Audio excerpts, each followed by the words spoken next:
so that I don't forget that we're recording. Try to find John. There he is.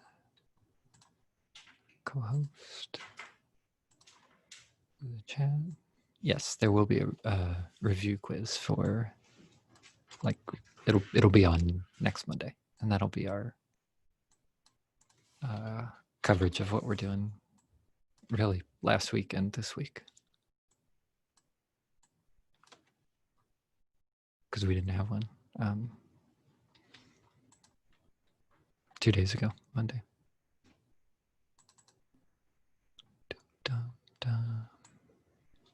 Okay.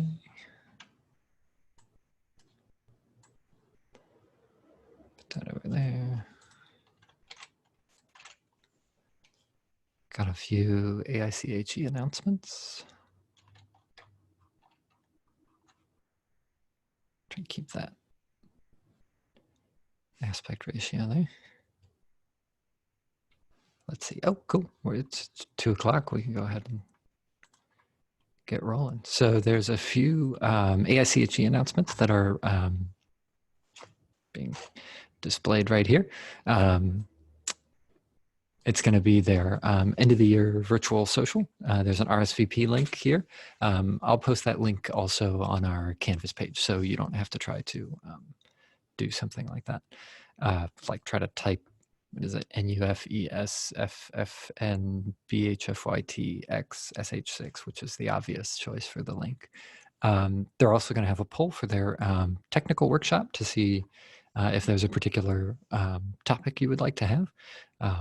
I know Python has been popular in the past. I did a stats one once, which was actually ever so convenient because we're going to be doing stats today. But I'm sure there are other options on the poll that you can take a look at if that's something that you're interested in doing.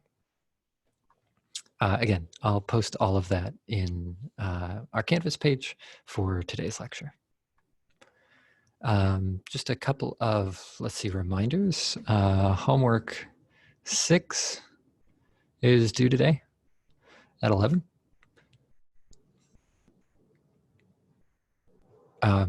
Thank you. A couple of you emailed me earlier today. I forgot to put up the Gradescope Dropbox, but it is now up. If you were trying to drop off your homework, you should now be able to do so. That one is up. The last project, which I don't know, I sort of refer to it separately as either midterm project 3 or the final project. It's the same thing. That is available. And again, the main idea here is take your CSTR from midterm project 2, and you're going to turn that into a BFR. Right? And then compare the two, see which one makes for a smaller cleaning station for the waste treatment. So let's see, midterm project 3. Next quiz is Monday. And that will actually be the final quiz. It's not like, it's not final in the sense it's going to be anything different than any of the other quizzes. So maybe instead of calling it final, we'll just call it the last quiz. Will be on Monday. All right, and that'll cover this week and last week. This week plus last week.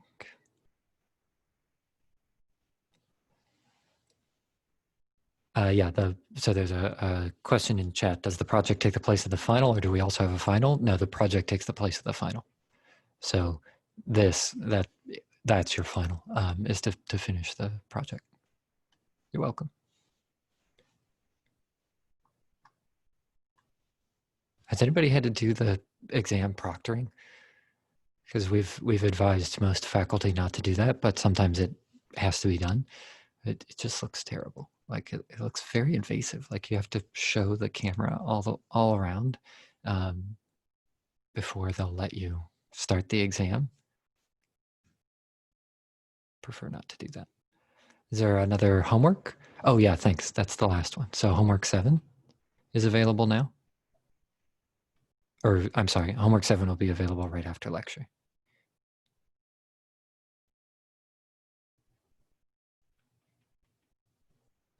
So this one will be due Friday at the end of class, which is the 5th. This one is due June 5th. And I try to, again, keep this short because I have strongly heard that people are getting a little overwhelmed with the amount of stuff that they have to do at the end of the quarter. So this one's 3 problems. It's a good topic. Like it's a do this homework. It's a very useful topic, not just for, I try to point out sometimes, what's specific to this class and what's more generally applicable to lots of different classes. Homework 7 and the stuff that we're going to cover this weekend next, it's all related. It's all statistics. It's a very useful tool. It's useful in a lot of different circumstances. Yeah, so it's a good homework. And then as opposed to the final is due like the last Friday or the Friday of finals week, which is after the 5th. So that would be the 12th. So this will be due June 12th. Right, so you'll have all of basically from Friday to Friday to work on the final project if you want to, however much you need. I think that's all of the announcements that I wanted to make for today. I think. If I remember any more, we'll just come up here and add them. You'd think by now I could draw a horizontal line, but I can't. So that's how it goes. Our topic for today is, so the general structure of what we've been doing in our lectures, as well as the way that the book has been set up, is to first introduce a topic in MATLAB, because it's a tool that we then use for the reactor. So the first thing that we did was MATLAB for fsolve, so that we could then figure out how to solve the equations for the equilibrium and the CSTR reactors. And then we went, after we finished up our discussion of those 2 reactors, we went back to MATLAB and we learned about ODE45, and that allowed us to do 2 more reactors, which was the PFR and the PBR, the packed bed and the plug flow reactor. And now for the very last time, we go back to MATLAB one more time.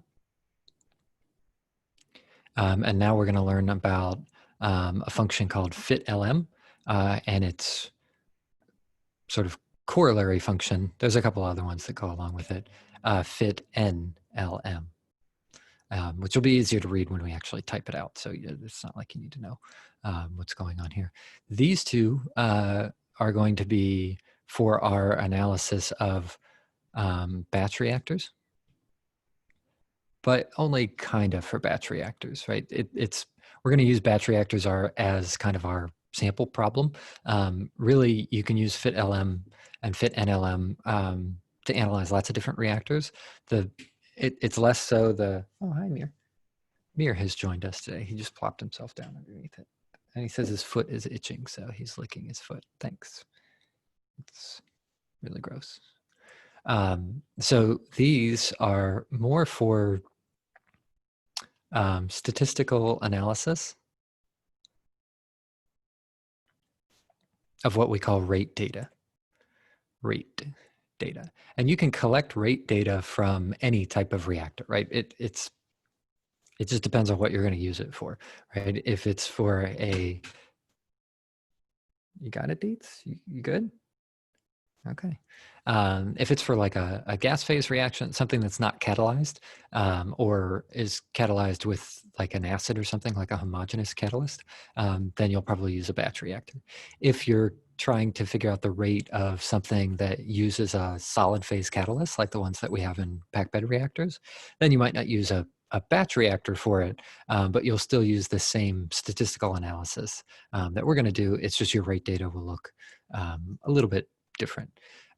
We're also only going to touch on like one of probably about 6 methods that there are for collecting rate data. it's a whole topic in and of itself to collect rate data. The reason that we're keeping it limited to just one is because the other tool, a lot of times the other tools that you need for the other analyses require us to go back and revisit what we mean by a rate law and to derive not rate laws, but mechanisms. And we just don't have time to go through everything involved with a mechanism, because to get something that looks like a quote unquote full mechanism requires some tools that we haven't introduced yet, which are covered in our graduate program. So it's how do we break down the multiple steps that are happening inside of these reactors and get a rate out of them. And there's a couple other things that are not covered here that we would need. So we're just going to learn one of them, and that one is the batch reactor. So when I say that we're looking at one of 6 methods, the one of 6 methods is what if I can measure everything that I need to with a batch reactor? And there's lots of them that you can measure with a batch reactor. A great example of this is that the tools that we're going to learn here are really useful for the ChemiCar team, which if you've taken CENG 4 already, which I think you would have if you're in this class now, or you will be very soon if you're, yeah, you should have by now. If you're either on the ChemiCar team or you remember the ChemiCars from CENG 4, the type of analysis that we're doing here is sort of right down the alley for what ChemiCars do. So, you know, the reason that I chose that, among other things, is I want our school to look good when we, you know, just kick butt at all the ChemiCar competitions, because we have amazing statistical analysis for all of our reactors. So that's where we're at. And just like our previous ones where we would spend maybe a day or two on FSolve and then get to the reactors, or we spent a day or two on ODE 4.5 and then we got to the reactors, we're going to spend today and Friday on these 2 functions, and then we'll finish up next week applying them to the batch reactors. All of the batch reactors are going to be isothermal, so it's the equations that we need for them are, I mean, we can derive them in like probably less than 5 minutes. It takes longer to write them than it does to actually derive them. Although I guess those are kind of the same thing, so they can't really be all that much different. So let's look at the ideas behind the statistical analyses that we're going to do, and then we'll see how FIT-LM fits into those today. And then on Friday, we'll look at FIT and LM and see how that compares to the 2 of them. Let's say that we've got a reactor,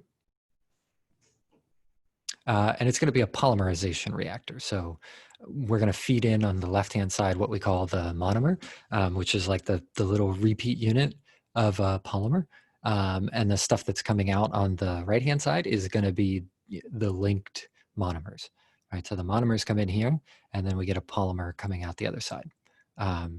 Usually these are done like gas phase if they're on a continuous reactor. So it would be a gas phase monomer like a, I don't know, like a methyl group or an alcohol or something like that. And then they link together with potentially some kind of catalyst that's inside of there. And so we can set the temperature in here for the reactor. We can let that be adjustable. And we'll just assume that it's isothermal. It's not required, but at any rate, it's adjustable, right? There's just one temperature. We can set the whole temperature of the whole reactor, or if you're not comfortable with that idea, maybe we can say we're setting the inlet temperature or the jacket temperature or something like that. But there's some temperature that we can set, and it will affect the polymer. Polymers, for if you're not aware, are these chains, but they're not always the same length, right? So some of the polymers coming out might be this long. Some of the polymers coming out might be that long. Some of the polymers coming out might be really, really long, which could be something like this, right? Some very, very large polymer. And the way that we can sort of distinguish between the 2 of these quickly and readily without, I don't know, trying to burn them or something like that to figure out how much stuff there was in there, is through the viscosity. So the viscosity, let's make this blue. So the viscosity of a polymer, viscosity of a polymer, I'm going to draw a little symbol here. It kind of looks like an alpha. but that's a proportional to symbol. So the viscosity of the polymer is proportional to the number of monomers that are inside that polymer, right? So how many of those repeat units do I have? So this one, the short one, has maybe 1 unit, 2 unit, 3 unit, 4 unit, 5 unit, something like that. Whereas those other 2 that I've drawn have more than 5 monomers. And so the number of monomers that you have is then proportional to the rate of reaction, right? The faster the rate goes in that particular space, then the more little chains will sort of grow on, or more little monomers will grow onto our chain, and the polymer will get longer and longer. And so this number of monomers is therefore also proportional to temperature.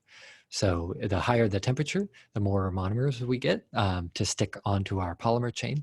And so we will have a higher viscosity of our polymer. So the key point here is that there is some sort of a relationship between the viscosity of the polymer coming out. So we can measure that, right? We collect a little bit of the polymer and we send it over to a viscometer or something like that and measure it. But that viscosity is supposed to be proportional to our temperature. We don't know how. We only know that it should be proportional, right? There should be a relationship between the two of those. So in this sort of setup, some of the words that we would use for statistical purpose, the temperature T, I swear I'm choosing the right one and it just gives me the wrong one. The temperature T is what we refer to as a predictor. Right? I can set the temperature and I expect it to have an effect on something else. And so this is supposed to be something that will predict whatever the other variable is, right? The viscosity in this case. The viscosity, which we're going to call eta, which is a Greek letter, spelled ETA, eta. It's supposed to look like, if this is my N, right? That's my plain old N. It's supposed to look like kind of a scripty N, right? There's a little hook on the bottom, this little portion, right there, right? That's the only difference between an eta and an N. Anyway, eta is a typical letter for viscosity. Mu is another one. We've seen mu before. This one is called a response. Right? So there's a response and there's a predictor. Usually the link is in one direction, right? I can't set the viscosity of my polymer and have it affect the temperature upstream, right? The viscosity of the polymer was a response of the temperature, not the other way around. Usually it's pretty obvious from whatever problem you're dealing with, which one's the predictor and which one's the response. But I mean, it may be the case that it's not clear and you just have to pick one. Our goal with the analysis that we're doing, with the statistical analysis that we're doing, is to take these two and propose a relationship between the two of them. So I think that eta is going to be some function of temperature. And I'm going to add a little symbol here, right? This is a hypothesis, this whole equation that I've got here, eta as a function of temperature. And I want to be able to distinguish between the predictions made by my hypothesis, my model, and the actual experimental values that I might get from the actual reactor, right? And so I'm going to change this and put a little hat on top of the eta. So the little hat means this is the modeled response. Right, so I'm going to propose a model and I'm going to hope that the little eta with the hat on it is very close to my actual response. So there's no symbol for the actual response, but if you look over here at the eta for the response variable, if there were a symbol, it would go on its up above that eta, but there's no symbol for it. It's just that's the variable without a hat on it.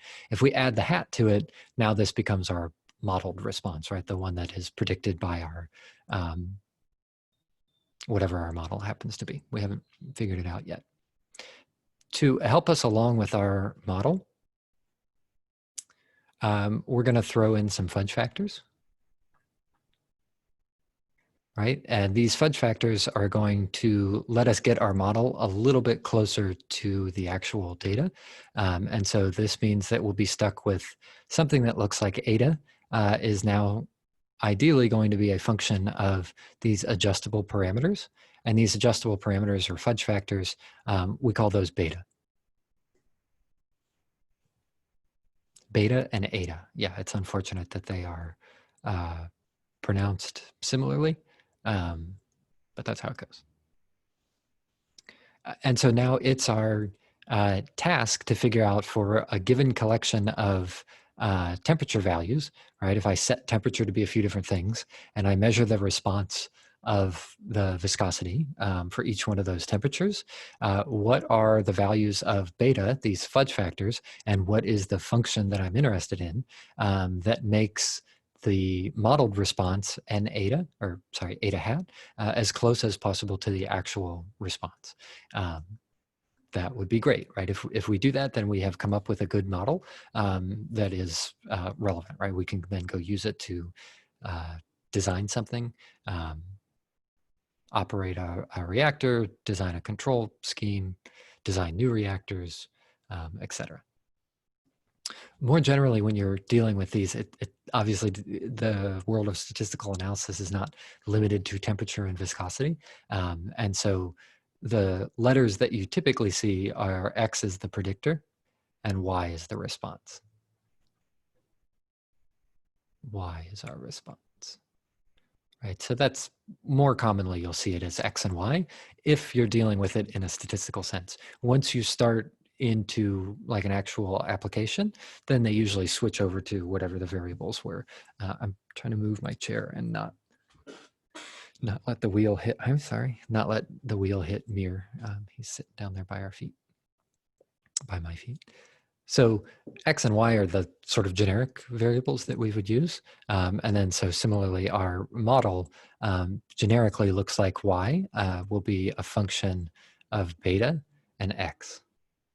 And again, notice that there's a hat on this Y, right? There's a little hat here because that means it's a prediction, right? It's based on our model as opposed to the actual response over here, which is, in this case, what do we get out of the reactor or what do we get out of whatever the thing was that we're trying to run. So more generally, you'll see it as X and Y. How do we know if it's close? So for a given model, if we know what f of beta and x happen to be, is there a function for the actual y, or will the function always be given for the modeled y? That's a good question, right? So this function, we don't really know that. We can either guess it or we can rely on something like a material balance to tell us what it ought to be. But oftentimes that's a guess. And so we have to use some sort of intuition to say, I think it should be, I don't know, linear or polynomial or exponential or something like that. We may not always know what that is. We may have to use an educated guess for it. No, we don't always know what that function is. In fact, that's kind of how we figure it out, right? We propose a function, and if it matches the data, then we say that's probably the right function. So for a given function of beta and x, the difference between the data and the model. So the difference between the data, so the data are the ones that are y, and the model is the y with the hat, right? So y hat is minimized, right? And that's our key metric that we use, which is that the difference between our prediction and our data should be as small as possible. When it is as small as possible, then we may have a good model. That's easier said than done. If it was that easy, then we wouldn't have to spend our time learning about it. But the difference between the two is modeled or is minimized. So what that means is if we look at any value y sub I, so the sub I that's sitting on here, is whichever measurement you're interested in, right? If it was temperature versus viscosity, I would not set the temperature to one value and measure one value of viscosity, right? I would measure it 5 times, 20 times, 30 times, however many I want. Each of those measurements is denoted as a subscript I. So there is a measurement, and then there is a corresponding prediction, so yi hat. When that quantity is minimized, when the difference between the data value, the y, and the actual or the predicted model value yi hat is minimal, then we have done what we call fitted our function. It's the best it's going to get, right? It's giving us the best prediction that it can. This is kind of hard though, because it's possible for this quantity to be either positive or negative. And so you can get into situations where you sort of maximize a positive difference and maximize a negative difference and they cancel out. So we never look at just the difference between the two. We always look at the difference between the two squared. So we take the two of these and square them, and now we're always dealing with positive numbers. And so what we would call the differences here that we'll define here in a moment, they always add up. They can never cancel out, right? They're just always an additive kind of thing. So, and then we have to take this and we have to add it up for all of our measurements, right? So we have to do this sum over all of our possible measurements. And whenever that is minimized, then we've got a good model, or we have done the best we can with that model. An equivalent way to write this is that y sub I minus our function, right? Function of beta and x squared. It's the same thing, right? I have replaced, I've allowed us to say that, well, y hat is a function of beta x. So I replace this yi hat with a function of f, beta, and x. So actually there should be a subscript I on our x right there, because it could be one of them. There's a name for this quantity. This quantity, once we calculate it, is called the sum of squares for error. I'm going to put error in quotes because error doesn't mean that we've made a mistake.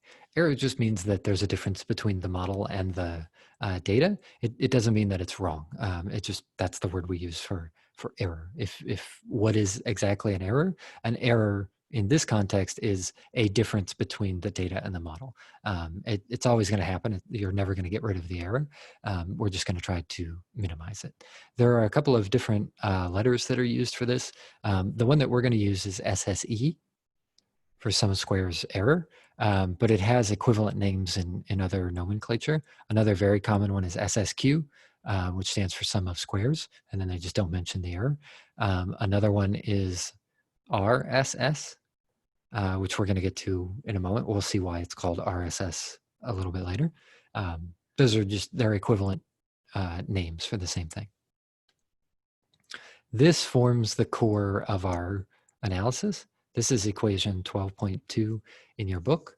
By analogy, we've seen something like this before, right? When we were working with equilibrium reactors, we were able to write a function that says when we are at equilibrium, the Gibbs energy is minimized. But I mean, it's one thing to write the equation like this. It's a whole other thing to actually use it and find the minimum of it.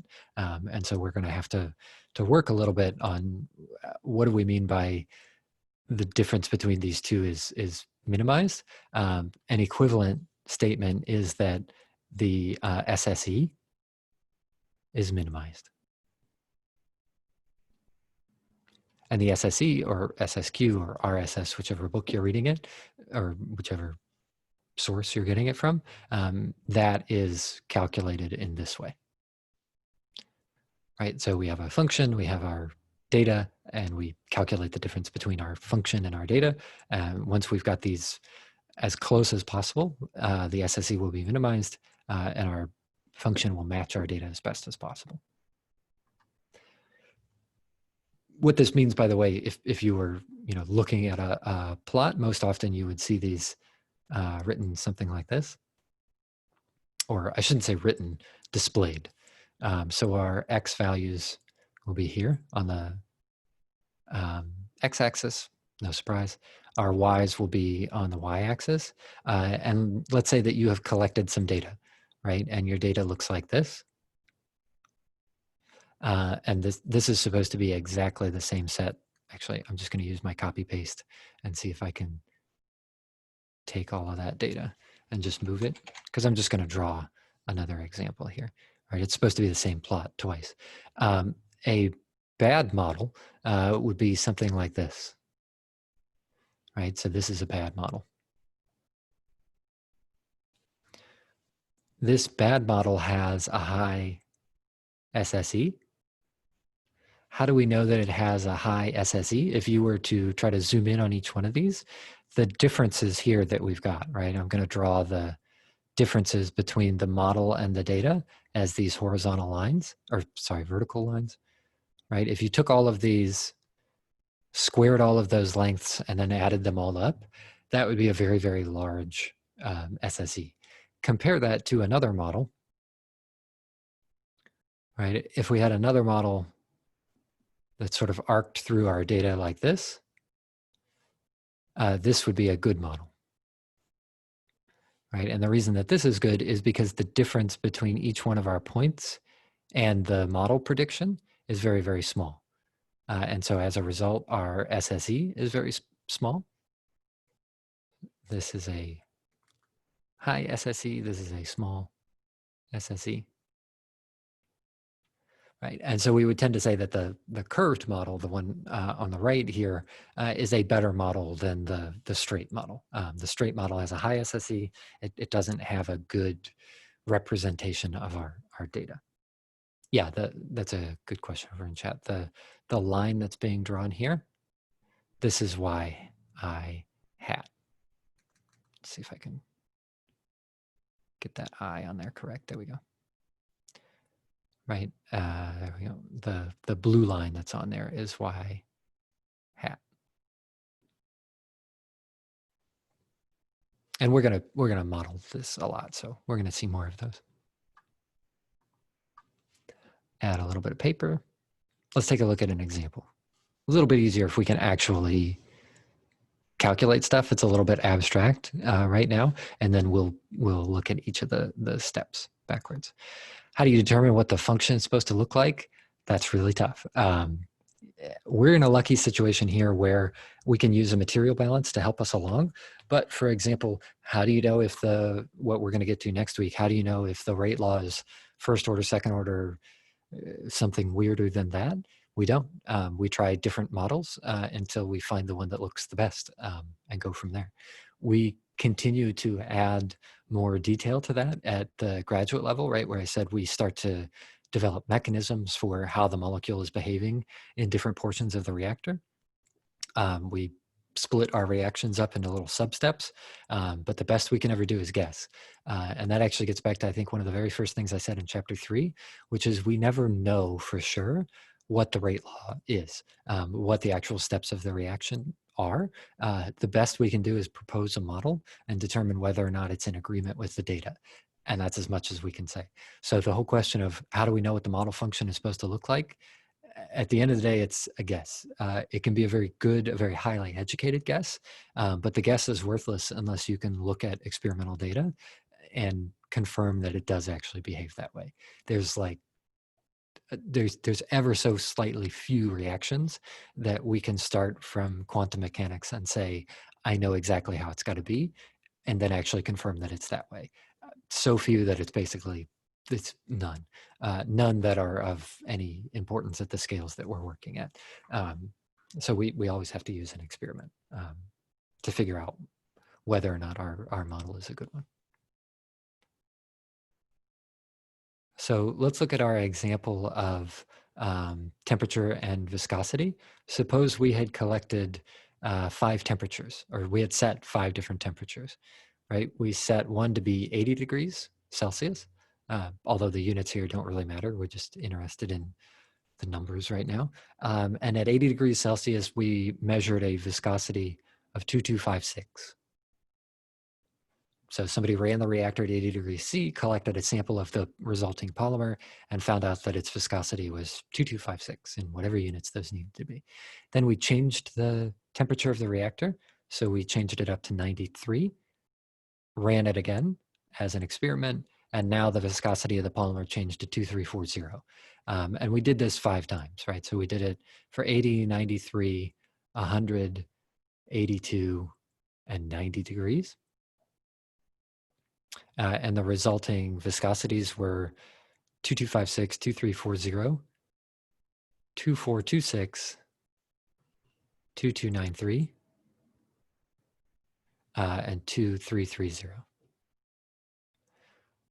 So in the parlance of what we've just been discussing here a moment ago, this is our predictor.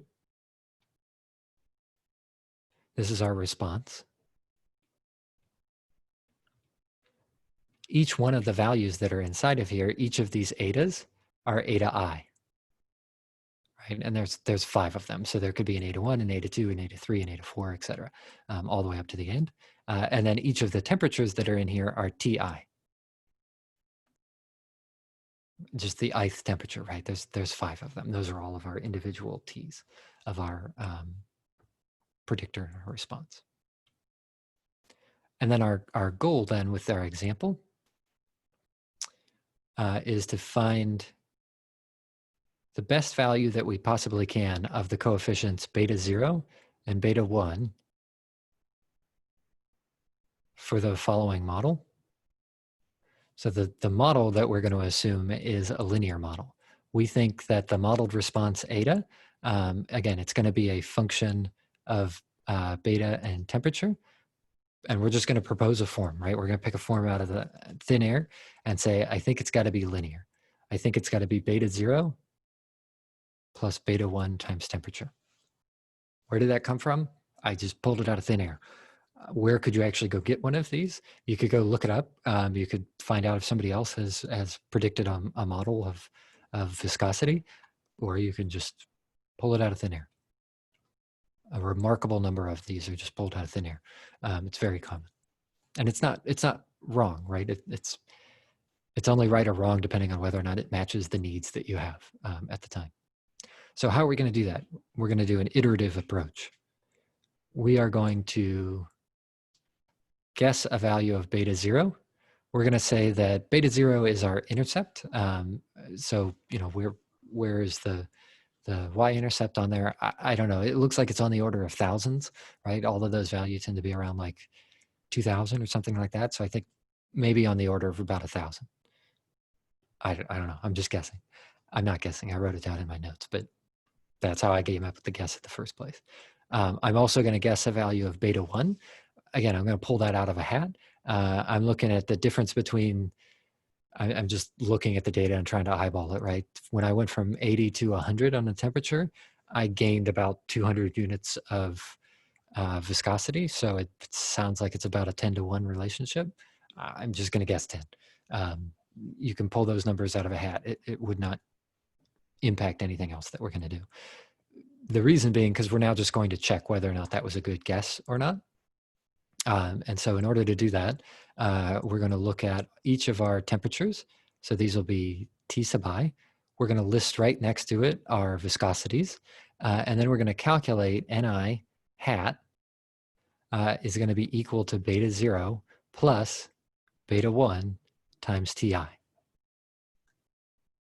Right, so we're just going to calculate our modeled value, and then we're going to calculate Ni minus, sorry, not Ni, eta I minus eta I hat squared.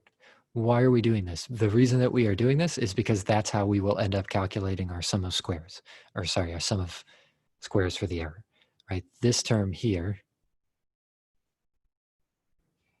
this one, when we calculate that for every one of our values and we add it all up, we know that our model will be the best that we can possibly get if that quantity is minimized. How do we know it's minimized? We're going to have to make at least 2 guesses, right? We don't know it's a minimum until we've guessed at least twice. So we're going to write our data here. This is coming right out of our collected data. So it's 80, 93, 100, 82, and 90. And then our response variable is 2256, 2340, 2426, 2293, and 2230. I have not done any calculation yet, right? All I've done is write my data. You can imagine a little dashed line that sits right here next to it. I have done no calculations. I just copied my data from one to the other. Also notice that the order doesn't matter. I can go from 80 to 93 is going up, and to 80 or to 100 is going up again. Then I go down to 82, and I go back up to 90. It does not need to be sorted. It can come in any format that you want. They can be all, as long as they are linked, right? As long as the 80 always gets its 2256 and the 93 always gets its 2340, as long as that order is always maintained, you can shuffle them up and down as much as you want. But it would be, you can't shuffle like the 90 and suddenly say that its response is 2293, right? That would be wrong because you didn't measure that response. Then we're going to calculate this. I'm only going to show it once, and then we'll just show the rest of the values. So this would be 1,000 because that's our beta naught, plus our beta 1 is 10, and then times our temperature, which is 80. The result of this would be 1,800. I'm going to mark this in red. I guess I'll write it twice just so that you can see where the pattern is coming from. For the 93 value, we would say 1,000 plus 10 times 93, which would be 1930. And then if you repeat this process for each of the remaining values, we would have a 2,000 here, we'd have an 1820 down here, and a 1900 down here. Oop, not 19,000. Notice that they're all using the same beta naught here, right? They're all using 1,000, and they're all using the same beta 1, right? The slope over here is always 10. The only thing that's changing is that I'm plugging in the TI. So I used an 80 here, and then I used a 93 and a 93 here. Over here, I would have used 100 because that's my 100. Here, I would have used an 82 and an 82, and so on and so forth. So for this particular guess, we're just leaving beta 0 and beta 1 as 1,000 and 10. Then we have to calculate the difference between the two of these. The difference here is pretty big for each one because I'm going to square it, right? This is going to be 2256 minus 1800 squared, which is 207,436. 207,436. That's supposed to be all one number, but I ran out of space there. Let's see if I can move it a little bit so that I don't have to write a number on 2 lines. Hey, there's more room off to the right. I had no idea the page got further. Cool. We'll just go off to the right here. 207,436. Right, for the next one down, this would be 2340 minus 1930.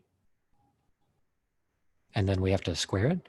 And so I get 168,100. Again, pretty big number. And then I'm just going to write the rest of them. 181,476, 223,729, and 108,900.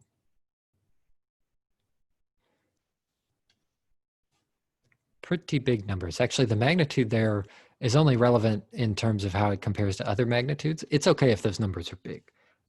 It's not the end of the world. If I sum all of these up, though, so the SSE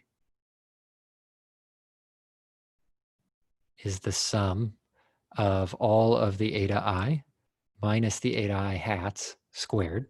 So that's just the sum of the numbers that are showing up right above here.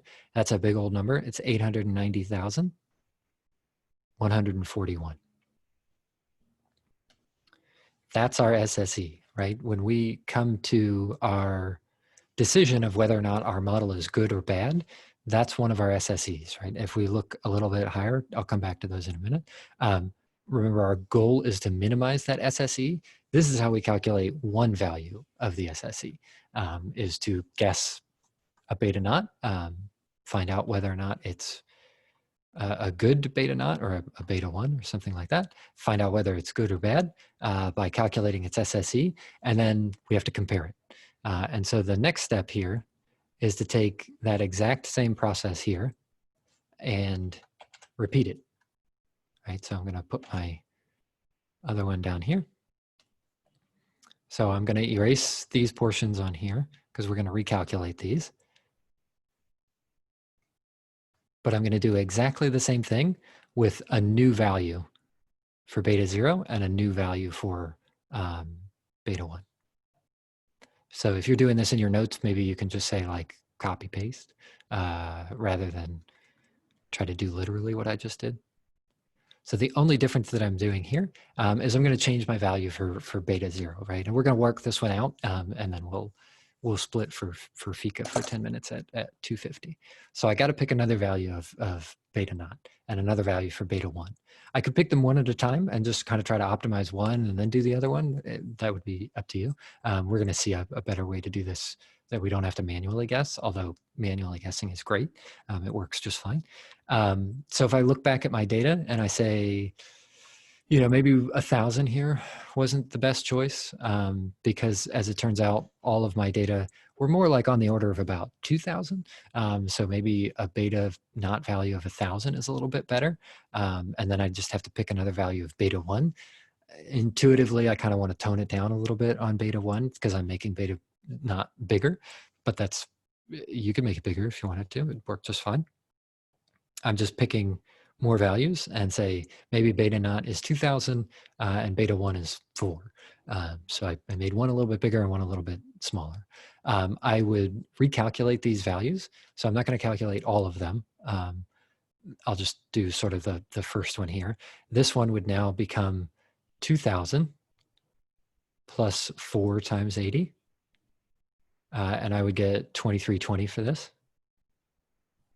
The next one down would be 2,000 plus 4 times 93 would be 2372. And then similarly, our differences here, the eta I minus eta I hat, this would be 2256 minus 2320 squared, which is 4,096. If you did the one right underneath that, it'd be 2340 minus 2372. Again, squared is 1,024. Repeat that for the remaining 3, and then recalculate your SSE and find out that this is 23,921. All that we can say at the moment is a guess of beta 0 as 2,000 and beta 1 as 4 is a better guess than 1,010. Right? The previous guess that we had resulted in an SSE of 890,141. Now our SSE has dropped all the way down to 23,921. It'll never go to 0. At least it won't in virtually any circumstance. It'll never go to 0. And all we've been able to say is that our second guess, which I should update the number here. This was our second guess. Our second guess is better than our first guess. But how do we know when we're actually done? Once we have determined that we have minimized SSE. It can take a lot of guessing to do something like that. And so fortunately, we've got some algorithms that will automate that guessing procedure. They're different depending on the type of analysis you're trying to perform based on your functional form. But they all have a very similar interface.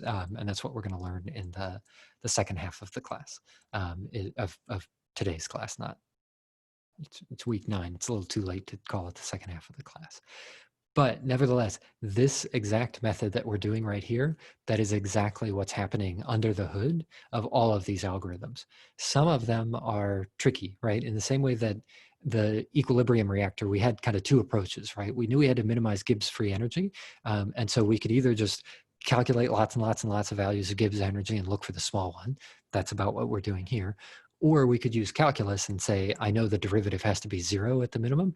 And so we could go about it in that approach. There are other algorithms for this sort of analysis that do exactly that equivalent, right?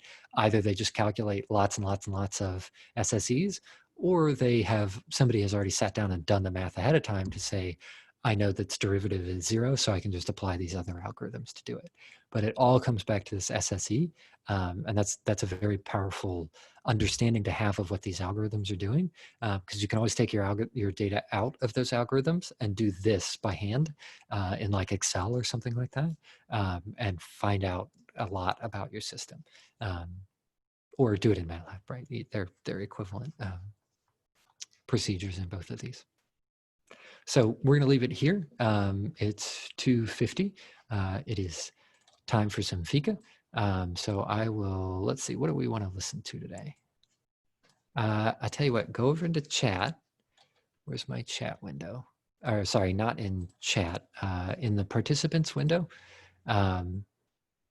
If you want to listen to, I can't get a copyright strike here because it'll mute everything. If you want to listen to the Kevin MacLeod type ones, the sort of generic waiting room music that I've heard before, put a yes into the participants window, not chat, but the participants window. If you want to do classical, like the stuff that John usually plays, put a no into the participants window. So no for classical, yes for the Kevin MacLeod stuff.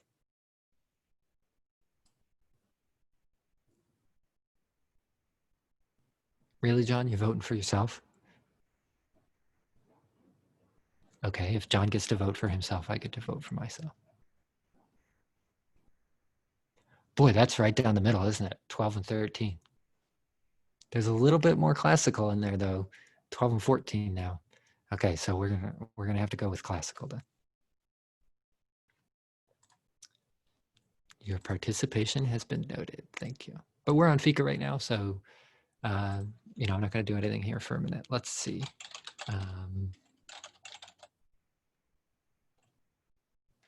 There was a classical composer named Samuel Barber. Yeah, that's him. Bum, bum, bum. I don't know how loud this is. Could be really loud.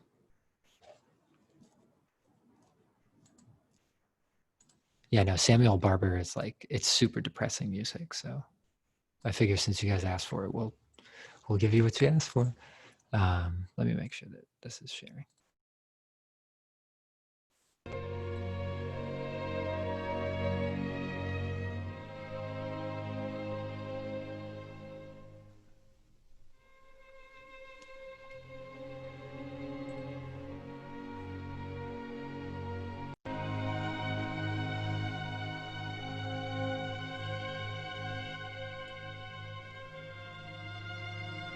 Is this depressing enough? It's Adagio for strings. It's terribly depressing.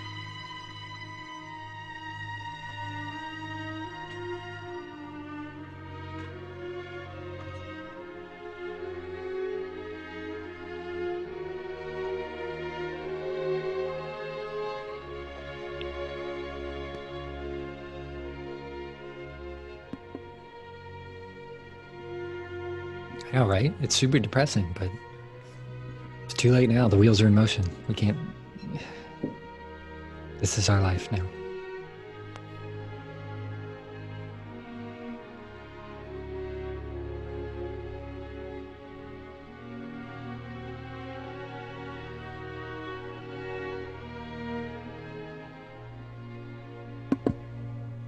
I know what we'll find.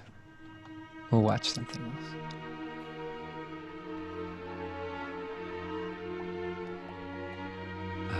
What is that called?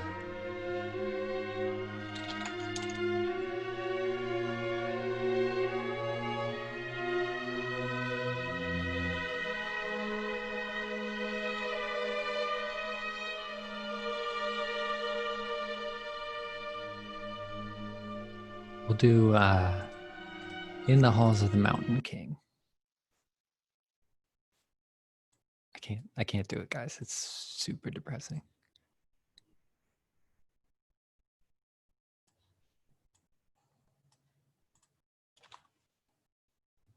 We got 7 more minutes of Vika. We can't be like crying by the time we're done with it. Stats isn't that bad.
What were its recommendations? Columbo, Bohemian Rhapsody.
I think that meme is an excellent use of your time. It's perfect.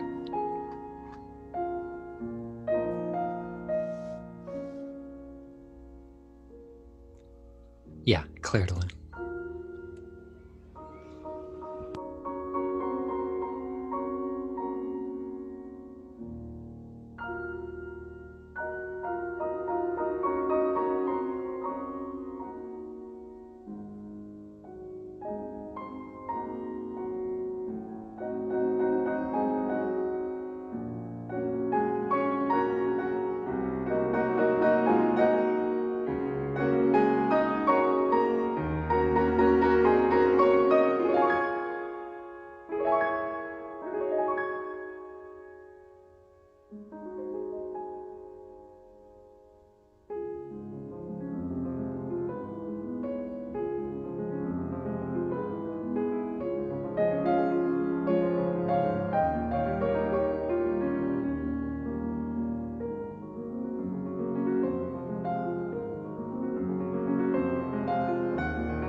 Milk tea? No, never heard of it. What's milk tea? If you say that it's tea with milk in it or milk with tea in it, that's not a fair question. Or not a, it's not fair. What's milk tea? It actually is just tea with milk. Oh, gosh dang it. I mean, I have put tea into my milk before. I've never done the reverse. Oh, interesting. Am I missing out on a good life experience? So you've never had like boba? That's basically milk tea. Oh God, is that the one with the little like snot balls in it? Yeah, it is. But I personally, I don't like the boba, but I just like the milk tea part of it. Is it close to a Thai iced tea? Mm-hmm. I think that one's got like a ton of caffeine in it, right? But then it's got like a heavy cream or something. Yeah, that's basically that's a version of milk tea. Yeah, it's like oh, okay. Then yeah, I've had it.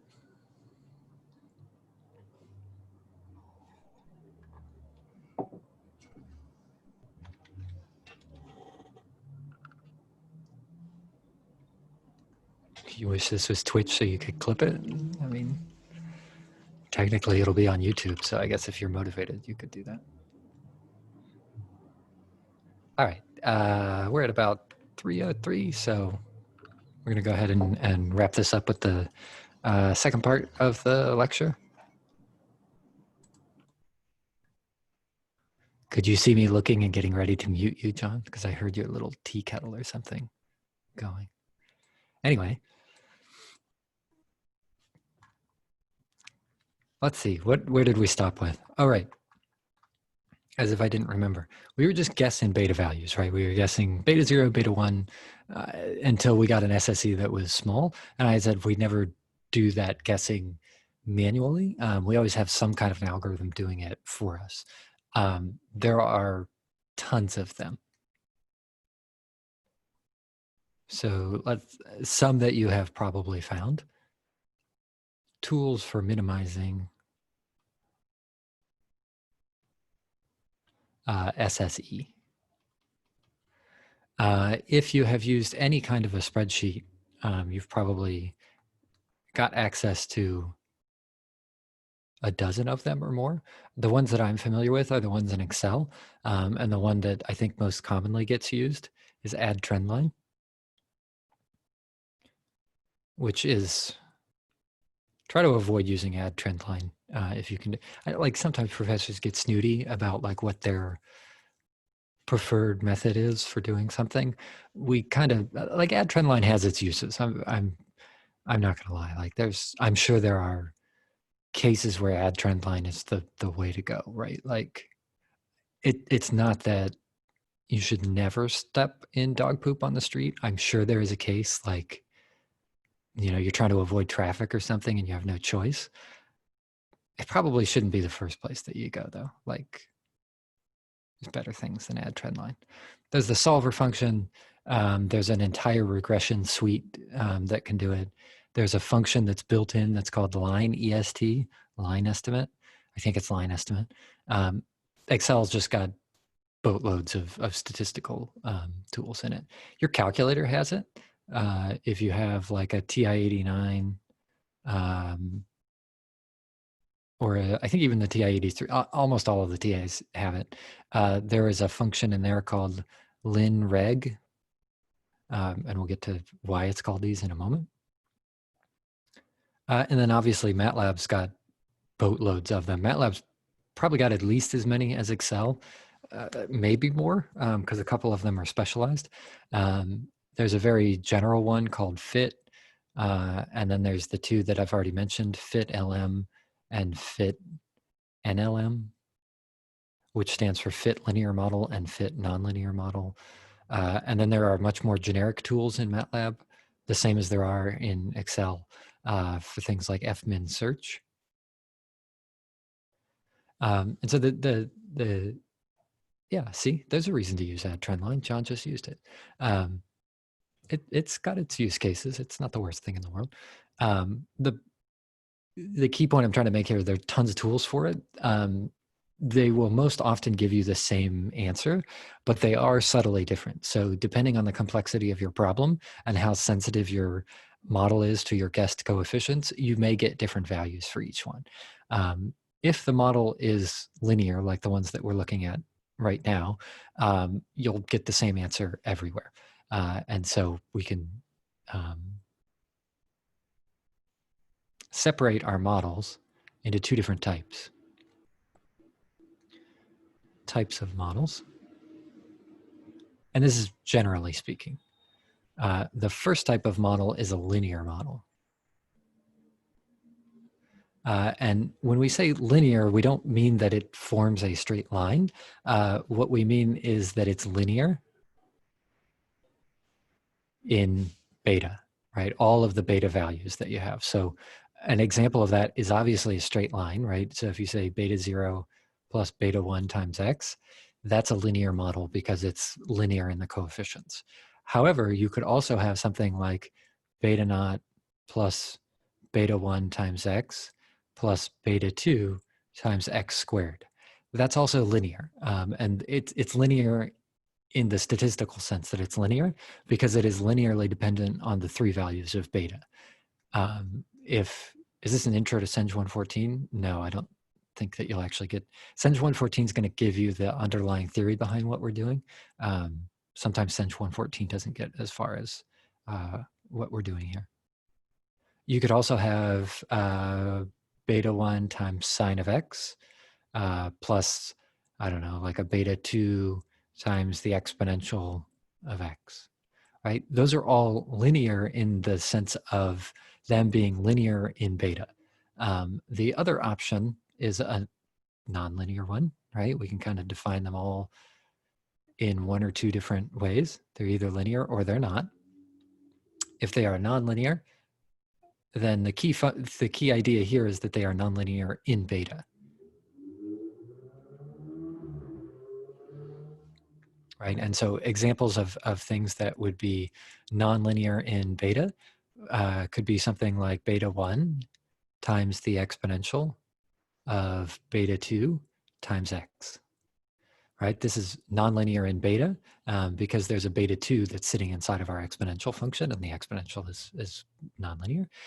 Or another very common one is the harmonic, which is sine of, I mean, this could get really complicated, beta 2 plus beta 3 times x, right? That's another nonlinear model. So the key idea here is that the model is either linear or nonlinear, not that the function is linear or nonlinear. This is nonlinear in x, but that's not what we're interested in terms of this analysis that we're doing. We're interested in whether or not it's linear in beta. Beta 0, beta 1, or beta 2. The reason that that distinction is important is because that influences which of the functions up here you can use. So if, for example, you needed a linear model, you could, for example, maybe do fit LM, you could do fit, a lin regression, an add trend line, a salt. Actually, I think all of these would be able to do it. Fit NLM you probably shouldn't do. Any of them that can do a nonlinear model can also fit a linear model, but they will use a different algorithm to do so. If you are interested in a nonlinear function of beta, now your choices are a little bit more restricted. Add trend line, it has a couple of built-ins that it can do nonlinear, so I'm going to do this as like a kinda. You could use add trend line, like there's some in there.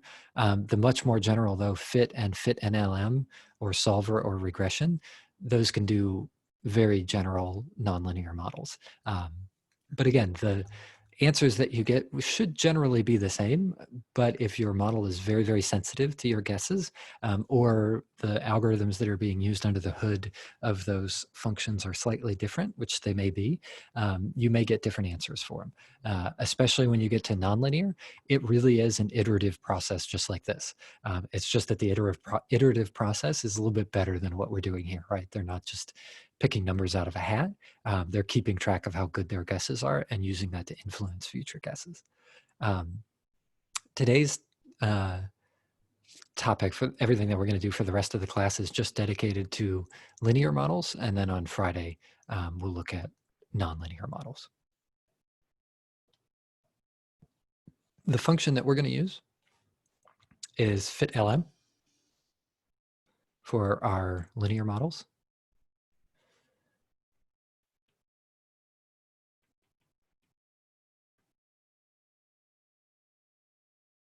those heat capacity models that we've seen every once in a while, the ones that are like fourth order polynomials, those are actually linear for the purposes that we have here, because you're just like cubing and squaring and raising to the fourth power of the temperature, but they're linear in the coefficients. So that's, if you're curious about one place you've bumped into these, those polynomial forms for heat capacities are linear. For linear models, we're going to use FitLM. The syntax for FitLM, the output of FitLM is going to be our model. Our FitLM is our function, and then we're going to feed two values, an x, which I'm going to draw right now as a capital X to distinguish it from a lowercase x, and I'm going to show you why in a moment. And our y over here is a lowercase. So the model that's coming out over here will be our optimized coefficients.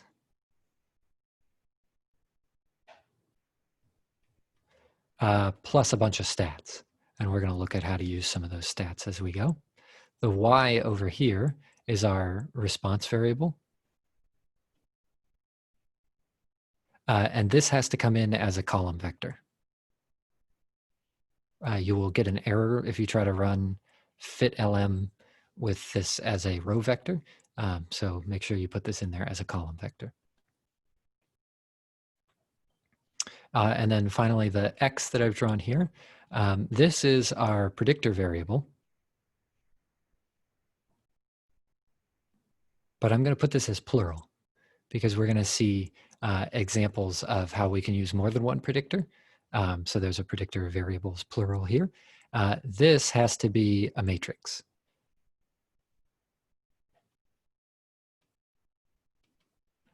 So there's one row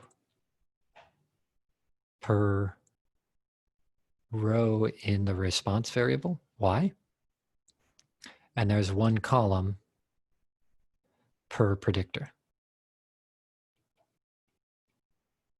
And we're going to see what that looks like here in a moment. It's pretty easy to assemble your predictor variable x, the predictor matrix x, but we're going to practice a little bit of that. It usually sounds more intimidating than it really is when we say matrix, because now you have to start keeping track of sizes and stuff. But it has a nice link between the data, so it's. I think you'll pick up the pattern as we see it. So at this point, if you have those images from, or sorry, that MATLAB script that I sent out along with the link for the Zoom stuff today, we're going to start looking at that stuff. So that's coming up. So as an example, let's use FitLM.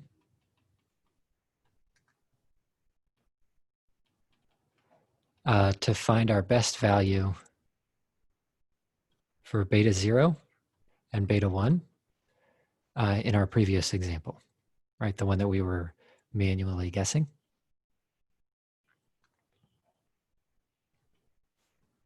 And I'm just going to write it out by hand once here, and then we will look at it in code in a moment, because if I write it out by hand here, I can annotate it a little bit. So the temperature, again, has to come in as actually, let's switch it around. Let's do the response variable first. The viscosity is eta, and it has to be a column vector.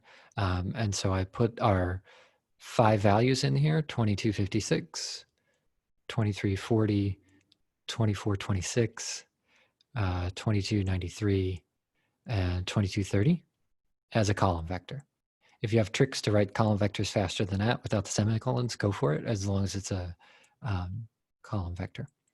Our predictor variable, again, has to be x, and we only have one for this particular case, so that's just going to be our temperature. We only have one predictor, which is just plain old temperature. So we need one row per row in eta. So it's going to have exactly the same shape as y does. And so we're just going to put our values in here. It'll be 80, 93, 100, 82, and 90. And then we're going to generate our model. by feeding these into FitLM, right? And we're just going to say T goes here and eta goes here.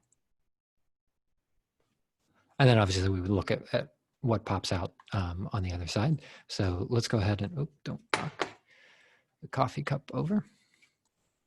I'm just going to paste what's in here so that I can kind of annotate it. But if you want to look at the results, that's what's in the script that I sent out along with the lecture today. So I'm just going to put this over here so that we can look at it.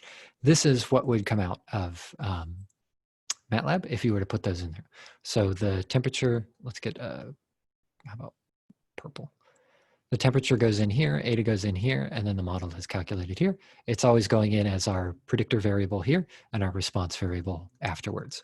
The first thing that it pops out is this linear regression model, right? It will always say linear regression model because the L in FitLM and the M in FitLM are linear model.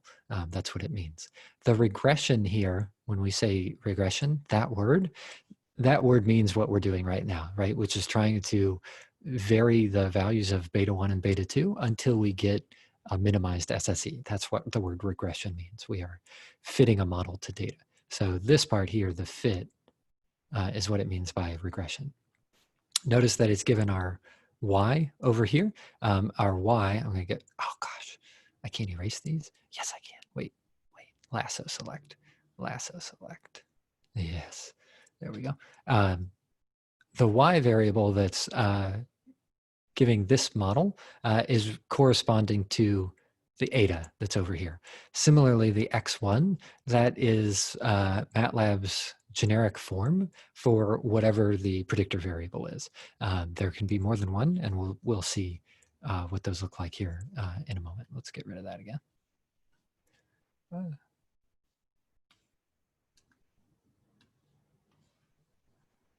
we go. The other thing that MATLAB is telling us is what are the coefficients. So when you see this value of y squiggle 1 plus x1, this is equivalent to eta hat is equal to beta 0 times a coefficient of 1, right, because it's just a constant, plus beta 1 times whatever your predictor variable is, right? Which in this case is t. And so when you see down here, it says estimated coefficients, right? The coefficients, when it says coefficients, are what are the coefficients on, in this case, the 1, because it's a constant, but also what is the coefficient on our predictor variable, which is t, and that coefficient is a beta. And in this case, it's beta 1. So when you see intercept here, the coefficient on the intercept is beta 0, and the coefficient on x1 is beta 1. So this is not like MATLAB trying to be difficult. Most regression analyses output their data in this particular way. And so what's right next to it is the actual best value. So beta 0, its best value is 1,671.1, and beta 1 is 7.1679. These are the actual values that we would be interested in if we were trying to optimize our response. That's what we've got. So we were, getting there before, but we weren't particularly close. Another way to do this, now if I want to make a prediction, is to say that eta hat, remember, is equal to beta 1 plus, or sorry, beta 0 plus beta 1 times t. We can now, Winston agrees, Winston's behind me, he says he likes beta 1. This we can write as 1,671.1 plus 7.1679 times t. So when we get to plotting something like this, as I had mentioned, or as I had sketched earlier in the lecture, right, I had showed a plot that looks something like this. And we had shown the x down here, which for our case, the xi is equal to our ti. And then our yi for us is going to be eta. I had drawn some, let's say that our data looks something like this. How do we get that line that I had drawn before, the blue line that's on here? right? That blue line is a plot of this function. So the blue line here is what's called the best fit line. The best fit line is just a plot of the function that best fits your data. And that is exactly what MATLAB is giving you here, right? You proposed a model that looks like this. MATLAB found its best estimates for those coefficients here. We can write them into an equation like this, and then we can plot that equation just like we would plot whatever else. How do you know which variables are the response and which ones are the predictors? That's a good question. It's usually defined in the problem, but if it's not defined, it may not be a problem, right? It could be something of your own making where you think something is related. And the easiest way to think of it is which one can you change? So I cannot directly reach into my reactor here and link one molecule to another. However, I can go upstream of the reactor and adjust the temperature a little bit. And I know that effect gets propagated through to the viscosity somehow. And so it's sort of, you have to use your own intuition for the problem that you've got to find out which one is which.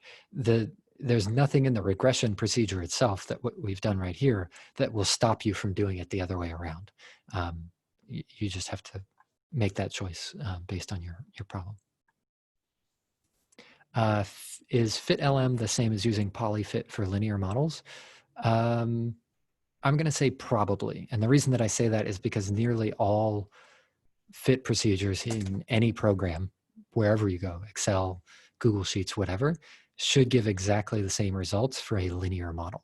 There should be no variation for something like that. If it's not a linear model, then there could be a difference between the two. So let's look at an extension for something like this. And we've seen extensions like this before. I had just mentioned it a moment ago. What if our model was a little bit different, right? What if we wanted to say that our model was eta hat is equal to beta naught, so there's still a coefficient. There's a beta 1 here times our temperature, but now we wanted to add more terms to it, right? Maybe we wanted to say beta 2 times temperature squared. You could add more and more to this, right? There could be a temperature cubed and a temperature to the fourth. Other common ones are like natural log of temperature or 1 over temperature or something like that.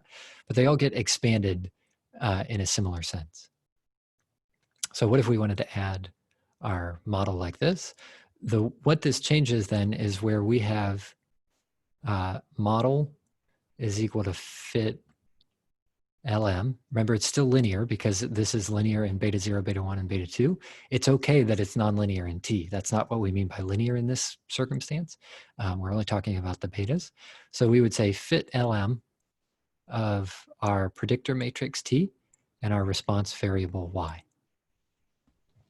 Or sorry, our predictor matrix X. This predictor matrix X now has 2 columns in it.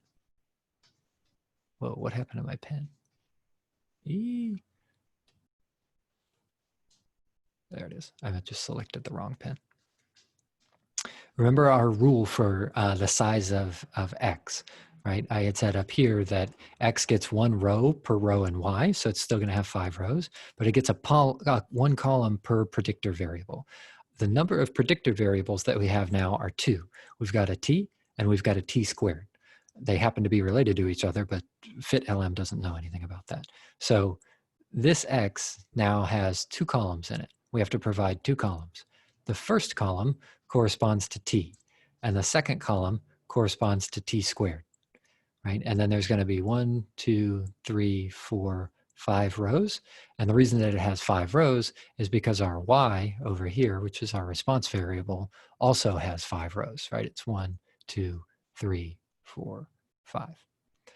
If you had more, right? If you had a T cubed and a T to the fourth and a log of T or whatever it is that you have, those would get added to columns of X, right? You would keep adding more and more columns until you get as many of them as you need. So this will have 2 columns in it and it'll have 5 rows. The code that we would use to produce this, there's a couple of different equivalent ways that we could do this. One is we could just calculate, if we say T is equal to all of our T values, which were 80, 93, 100, 82, and 90, right? If that's t, then we could do something like x is equal to t, comma t squared, right? And this would be okay because this t is a column vector, and that corresponds to whatever the column vector is that sits here. This t squared is now calculating the square of t, and this is going to sit over here in the column that's right next to it. And the brackets that I have here and here, those are forming that into one matrix. And they'll have the same number of rows because you're just squaring exactly the same value each time. So that would be perfectly fine. And then if we wanted to do something like this, we would pass that to fit lm as x comma y, or in this case, x comma eta. That's one way to do it. We could skip it if we knew that this was all we needed and sort of absorb that step directly into the fit lm and say fit of t comma t squared in brackets followed by eta. Right, those would be equivalent ways of stuffing these two vectors together, these two column vectors into a matrix, and we would get the same answer either way. And that answer is the second one that was on the script, which is our quadratic model. So let's move that over here. And so you can see that this is that's the approach that I chose right here, which was to just put those in exactly as I've done over here. The regression model that comes out, this form, right? The other way to read this is that our model y should be proportional to a constant plus some kind of a coefficient times t plus another kind of a coefficient times t squared, right? That's what it's doing here. In this case, x2, that's MATLAB's generic way of saying that's your second predictor variable. x1 is your first predictor variable, which in our case is t.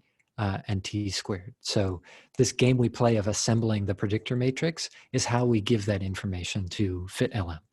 That's how we provide it, its information.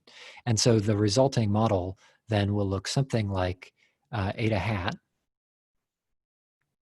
is equal to beta 0 plus beta 1 times t plus beta 2 times t squared.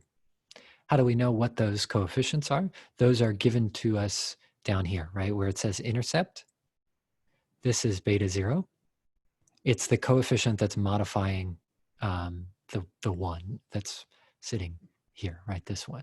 So this 7956.3, that's beta 0. The value of beta 1 is the second one. That was a bad arrow. Let's try and there we go. That's a better one. And our value of beta 2 is the third one, right? So if we wanted to write this out, we would say that eta hat is equal to 7956.3 minus 134.07 times t plus 0.78811. You don't have to necessarily keep all of those times t squared, right? That's the way that we would interpret this particular response. It also doesn't have to be all temperatures, right? If it's not a temperature, that's okay too. I'm going to try to leave that up for a minute. What if we wanted eta hat is now a function of beta naught plus beta 1 times temperature, and maybe we have some other variable that we think is linearly proportional to eta. We could say that this is beta 2 times whatever the other one is, right? Maybe it's a mass flow rate of like a catalyst or something. So we would call that m, right? This is fundamentally different in the sense that our predictor variable is temperature here, and our predictor variable here is mass flow rate or whatever we want m to be. We're just throwing variables out. This will work exactly the same for the fit lm function. It doesn't recognize a difference, right? It's working in this generic world of there's a 1 here, there's an x1 here, and there's an x2 here. It doesn't care if those are temperatures or temperatures squared or masses or or anything else for that matter. And so all we would have to do for something like this is define our m as another vector, and then assemble it together. And so let's pull this up really quick. So that code would look, oops, let's see if I can select that again.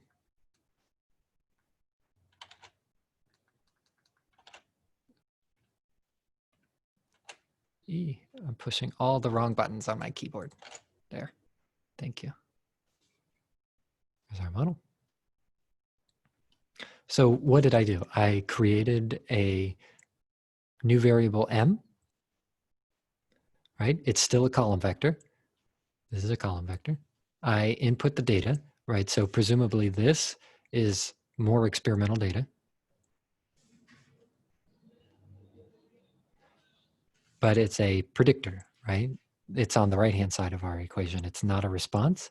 We can't add more response variables, not for anything that we're doing here. But we can add as many predictor variables as we want. And then we assemble it here, right? So we assemble our predictor matrix.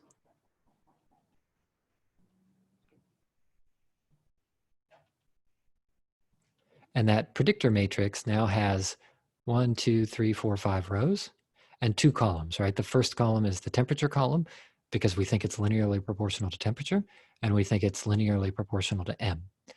If we had more, we could add more, right? If we thought it was t squared and m, that would be fine. We can add a third one and it'll calculate it just as well. It could be m squared or natural log of m or whatever we wanted. But for this one, we're just doing m. The model that's coming out here, right? The 1 is our constant, our intercept. This x1 is our temperature. And our x2 refers to m, right? That's just MATLAB's way of translating this. And then our beta 1 this is beta 0. This is beta 1. And this is beta 2. Let me try and move that over here. This is beta 2. And so our resulting model, if we wanted to do this, would be that eta hat would be 1712.8 plus 7.184 times t minus 4.3184 times m, whatever m is, right? We're just throwing it out there as another, in this case, it's supposed to be the mass flow rate of something, but whatever your other model happens to be. It doesn't have to be all temperature, right? It can be any linear function in the coefficients of temperature and anything else, right? It could be m's and t's and pressure and fractions and whatever else you want to show up there. So we can get pretty complicated, and that leads to probably actually it's a question that's come up before, which is how do we know which one is good? This is actually my primary concern with the add trendline feature, is it's tricky to figure out which one is good. And so I'm going to give you guidelines that will generally work for most regression procedures, regardless of what you're doing them for, right? Whether or not it's reaction engineering or something else, whatever it is. So how do we know if this is good? There's 4 checks that I want you to do. All of the checks, save for one, appear on that output. So we don't have to go very far.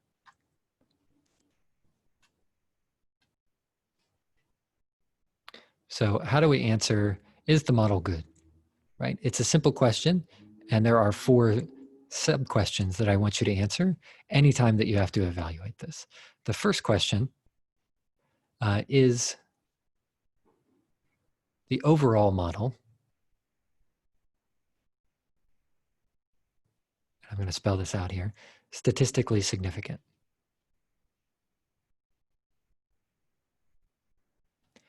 The interpretation of statistically significant, yeah, I spelled that right. There is a statistical way that we specify whether or not something is significant or not. It's not just like, yeah, that seems big enough, but at its core, it is actually just that, right? Like, oh, I think that number is okay. The statistical significance that we associate here with the overall model is that, is there a less than 5% chance that the same quality of the fit would have happened if I had just drawn a horizontal line through the data and the data had been, collected lots and lots and lots of times, right? I can go collect lots and lots of different data. The way that we answer this statistically is through what's called a p-statistic. So is the overall what we call a p-value, and this is where the stats in 114 will come in. If we will go into much more detail in stats as to what a p-value is. I'm just teaching you how to use it right now. Is the overall p-value less than 0.05?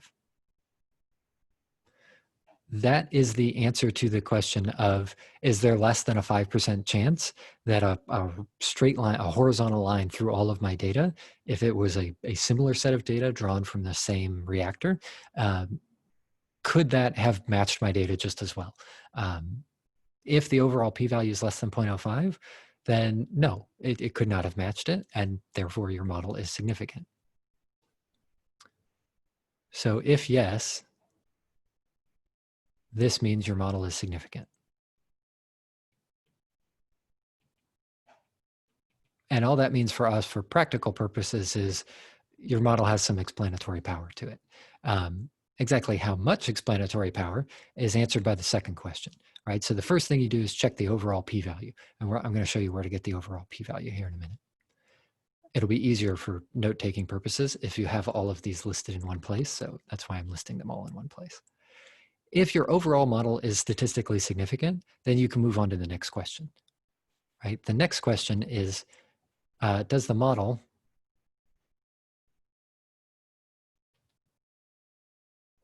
explain more variance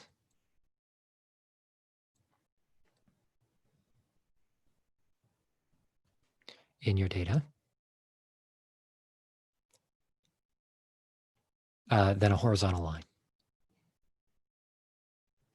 Which the reason we keep saying horizontal line, the reason that we're referring to it as a horizontal line is our mathematical way of saying there is no relationship between these variables, right? If you draw a horizontal line, it doesn't matter what the x value is, the y value is always the same. That's why the concept of a horizontal line keeps coming up. A horizontal line means there is no relationship between the two. So our way of describing whether or not our model explains more variance in our data is through asking the question, is the adjusted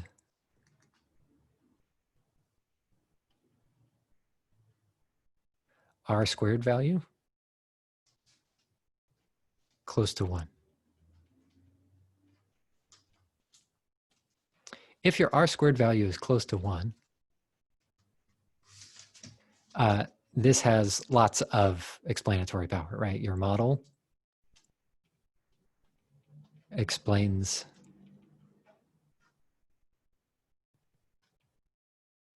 good amount of variation. If it's no, then your model's not that great, right? It doesn't have a lot of explanatory power. That is a separate distinction, though, from whether or not it's statistically significant, right? Statistically significant just says, if I ran this a bunch of times, could I get at least that quality of a model fit just by drawing a horizontal line? That's a different question from, is that horizontal line good or bad, right? Does it have predictive power? Those are two different questions. The one is, should I look at it as predictive power at all? And then what is the predictive power? Those are two slightly different, well, not slightly, those are very different questions. And then the third one is, I'm just going to rearrange that just a little bit. Yeah, good question. How close to 1 is 1? Depends on what field you're in. It varies a lot. So close to 1 can mean a lot of different things. Usually the values that we come up with are something around like things that are greater than about 0.95, but really 0.9 is an option that I've seen. 0.95 is an option. 0.99 is an option. If you go over into biology, man, you'll be lucky if you get like 0.6. 0.7, something like that, because their systems are super complicated. That's the reason why actually the origin of the criticism for the add trendline feature is the only thing that it can provide in terms of how good is the fit is the R-squared value, or if you ask it nicely, the adjusted R-squared value. And these values of 0.9, 0.95, 0.8, 0.6, whatever, those are pulled out of a hat. There is no generally accepted value that says this is good enough. Unlike the 0.05, which is very widely accepted as the level of significance, there is sort of a shift in statistics towards something a little bit more small than 0.05, but right now 0.05 is widely used as its the value of significance, whereas you will not find any kind of guidance on R-squared, which is what makes it a fairly weak indicator of whether or not your model is significant. It's got to be high enough that's good for you, but that's pretty subjective.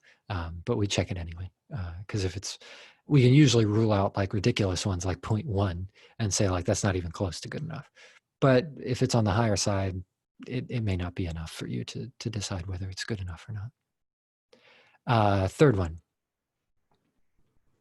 Is each coefficient statistically significant? Is each coefficient statistically significant?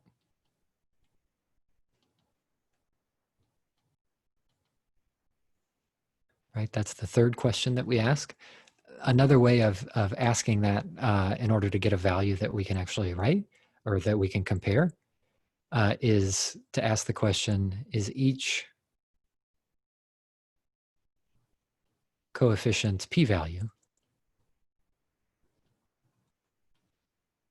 less than 0.05? Right, there's that 0.05, which is sort of widely accepted as statistically significant enough. It means there's a less than 5% chance that the same model fitted to a different set of data would give you a same value for the coefficient. No, you haven't missed, there's a question in chat. Can you explain what the p-value is? I haven't explained what it is. That's a little bit more in depth than what we have time to get to here. That's a big portion of your stats class, CENG 114. I'm only showing you how to use it and where it's located. The exact definition of what a p-value is and how it's calculated, that's got to come in CENG 114. And then the last question that we get to only after we've answered all of these in the affirmative, right? Yes, the p-values are all less than 0.05, and yes, the R-squared is high enough for our purposes. Do the residuals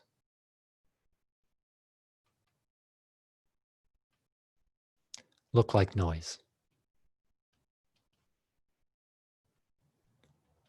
The residuals is a word that we haven't used yet, but we've actually already calculated. So a residual is a yi minus a yi hat.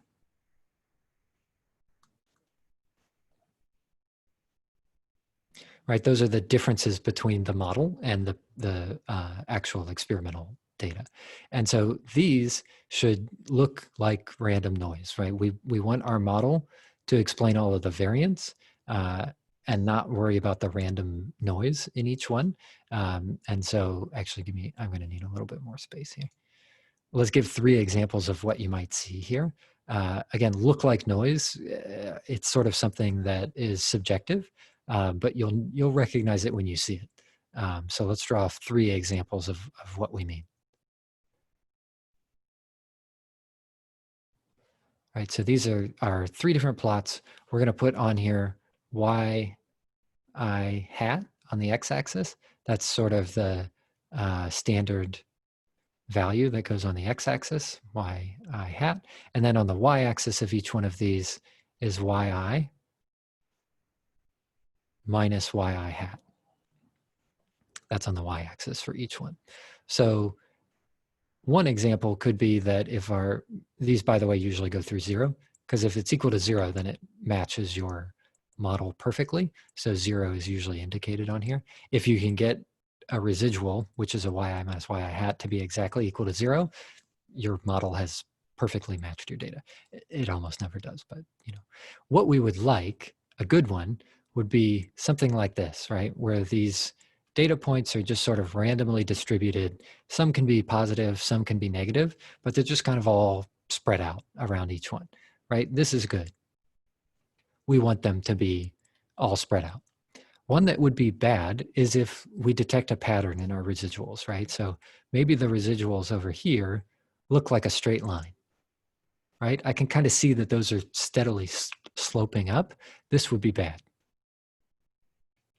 The reason that it's bad is because your model has failed to capture some of the behavior of your data, right? There's this steady discrepancy that gets worse and worse the further away from your data that you go, that is not being captured by your model. So that would be a problem. Another one that comes up a lot, instead of a straight line, is a curved line. So maybe your residuals look like this, right? This is also bad. If you can detect a pattern in there, it's bad. So this pattern over here kind of looks like a straight line. This pattern over here looks like a curved line through there. Those are not good. What we would like is the one that's over on the left, which is this one, right? I would like it to be able to basically just look like noise. In order to get all of these, this one is an easy one. The plot, there's a built-in plot function inside of MATLAB, which I'm just going to pull up. I guess we'll get to it in a minute. I'll just write it over here by the side.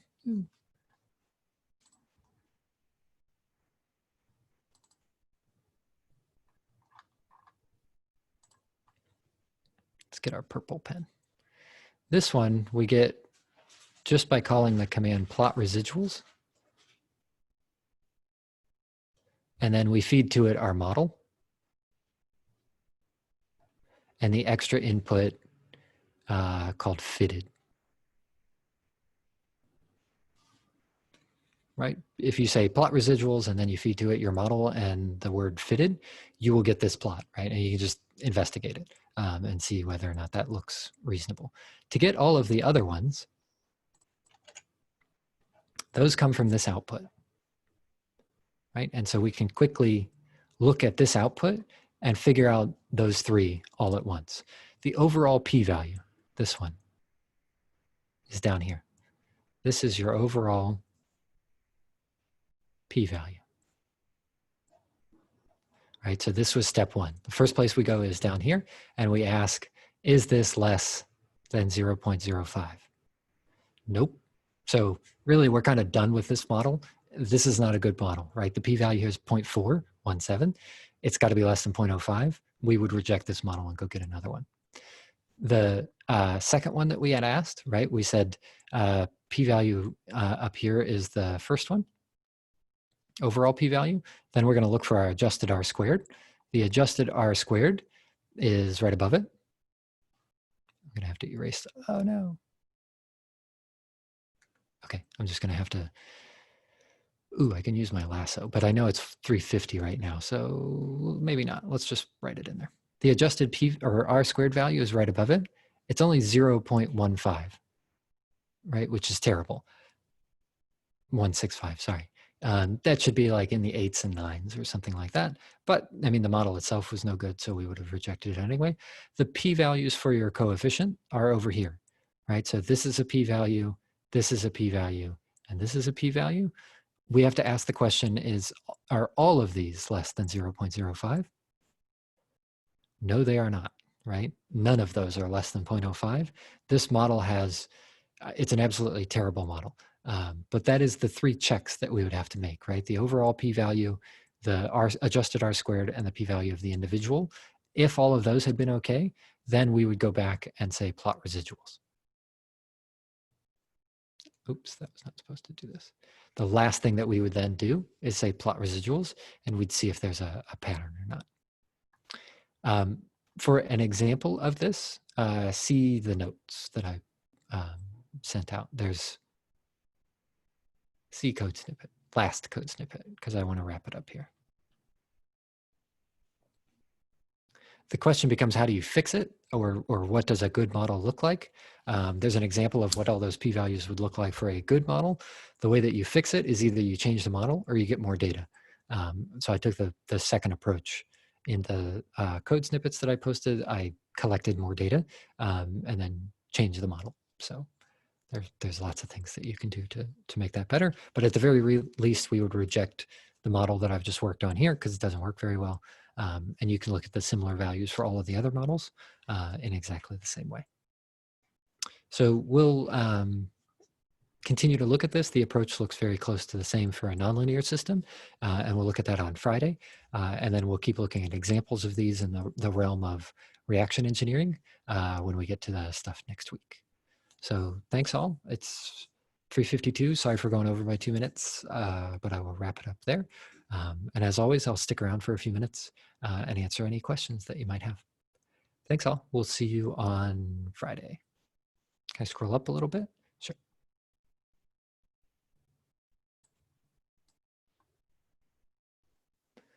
And now that we are done, I'll put my Brian on.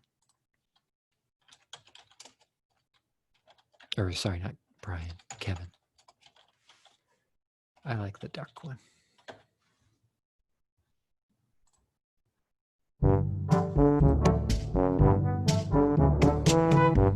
Let's turn that down a little bit. That's pretty loud. There we go. That's better.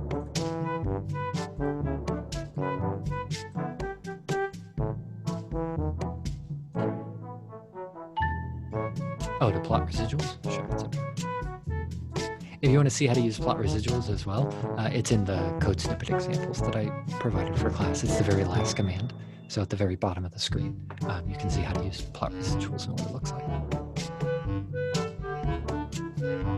You're welcome.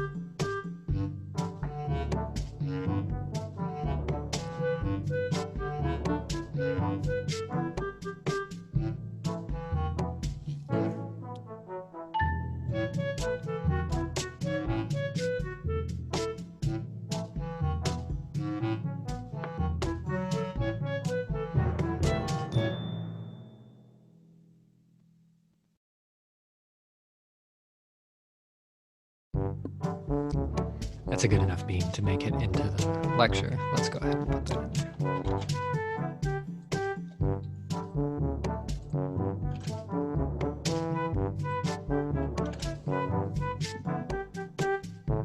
I like how you have enough time to do that while I'm talking. I dig it.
right, all seems pretty quiet with the questions today, so I'm going to go ahead and stop the recording. If you're watching on YouTube, we will see you on Wednesday. Stay safe out there.